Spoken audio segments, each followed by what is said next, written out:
Hello दोस्तों, बात करते हैं स्टील की दुनिया की आज की कुछ बड़ी खबरों की। स्टील बाजार में फिलहाल जो प्रतिकूलता बनी हुई है, उस पर जेएसडब्ल्यू ग्रुप का मानना है कि ये उतार चढ़ाव स्थायी रूप के लिए है और आने वाले समय में भारत के स्टील बाजार की दीर्घकालीन स्थिति अच्छी बनी रहेगी और भारत आने वाले समय में दुनिया के सबसे बड़े स्टील उत्पादकों में से एक रहेगा।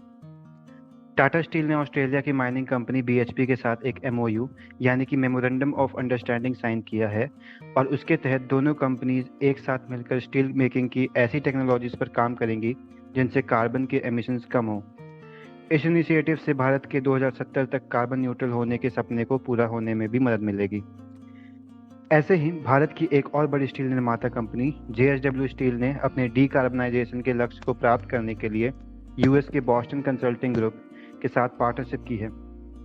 जेएसडब्ल्यू स्टील का टारगेट साल 2029 से 30 तक कार्बन उत्सर्जन को 42% से कम करने की है। भारत के जेएसडब्ल्यू लिमिटेड के चेयरमैन सज्जन जिंदल के अनुसार कंपनी वर्ष 2025 के अंत तक अपने स्टील उत्पादन क्षमता को मौजूदा क्षमता 27 मिलियन टन से बढ़ाकर 37 मिलियन टन करने की योजना पर काम कर रही है।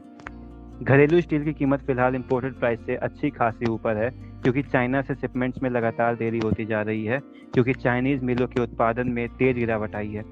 इन प्राइस पर प्रीमियम के बढ़ने का एक कारण ये भी माना जा रहा है कि अंतर्राष्ट्रीय बाजार में डॉलर के मुकाबले भारतीय रुपए की रिकॉर्ड गिरावट से भारत के लिए आयात पहले से महंगा हो गया है और कंपनीज इसी बात को मद्देनजर रखते हुए आयात पर प्रीमियम चार्ज कर रही हैं।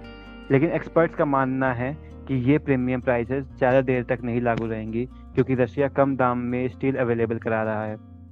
सूरत भारत का पहला शहर बन गया है जहां स्टील इंडस्ट्रीज के वेस्ट यानी कि स्लैग से सड़क का निर्माण हुआ है और इस कीर्तिमान को अपने नाम किया है स्टील जगत की जानी मानी कंपनी आर्सेलरमित्तल निप्पॉन स्टील ने।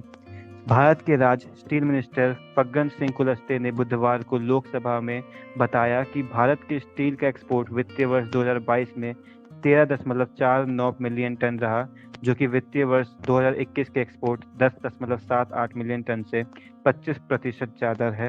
और बात करें इंपोर्ट की तो भारत का स्टील इंपोर्ट वित्तीय वर्ष 2022 में 4.67 मिलियन टन रहा, जो कि वर्ष 2021 के इंपोर्ट 4.75 मिलियन टन से 1.68% कम है।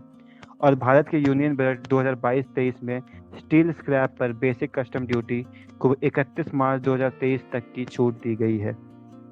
भारत की स्टील निर्माता कंपनी टाटा स्टील यूके में स्थित अपनी पोर्ट टालबोट साइट को बंद कर सकती है।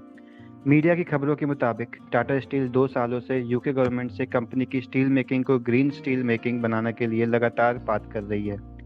फिलहाल प्लांट स्टील बनाने के लिए प्राकृतिक गैस और कोयले का इस्तेमाल करता है, लेकिन स्टील बनाने की प्रक्रिया को ग्रीन स्टील मेकिंग बनाने के लिए उसे अपने ब्लास्ट फर्नेस को हाइड्रोजन या बिजली पर चलाना होगा। इसके लिए कंपनी ने यूके सरकार से 1.5 यूरो की आर्थिक मदद मांगी, लेकिन यूके सरकार कंपनी को कोई जवाब नहीं दे रही है। इसके चलते कंपनी ने कहा कि वो वहाँ की प्लांट को बंद करने का प्लान में है। अब बढ़ते हैं कुछ ग्लोबल न्यूज़ की तरफ। China iron and steel association की वाइस प्रेसिडेंट क्यू क्विलियो ने कहा कि टैंगशेंग में हिबेई प्रांत की लोकल स्टील इंडस्ट्री को उम्मीद से ज़्यादा कठिनाइयों का सामना करना पड़ रहा है। उन्होंने स्टील इंडस्ट्री को अपने मनोबल को मजबूत बनाए रखने को कहा और कहा कि कंपनी अपनी इन्वेंटरीज का ध्यान रखे ताकि स्टील की आपूर्ति सही से हो सके। चाइना के नेशनल ब्यूरो ऑफ स्टैटिस्टिक्स के अनुसार इस साल जनवरी से जून की अवधि में चाइना ने 14.1% साल दर साल की गिरावट के साथ 117.69 मिलियन टन रीबार सरिये का उत्पादन किया। चाइना की मिनिस्ट्री ऑफ कॉमर्स की रिपोर्ट के अनुसार 11 जुलाई से 17 जुलाई की अवधि में फिनिश्ड स्टील की कुल औसत कीमतों में गिरावट हुई है।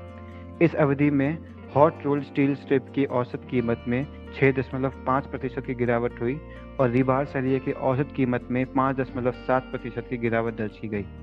ऐसे ही स्टील की ताज़ा खबरों से अपडेटेड रहने के लिए स्टील में न्यूज़ चैनल को सब्सक्राइब करें और स्टील जगत की और जानकारी के लिए अभी डाउनलोड करें स्टील मेन्यू एप्लीकेशन को। लिंक आपको डिस्क्रिप्शन में मिल जाएगा।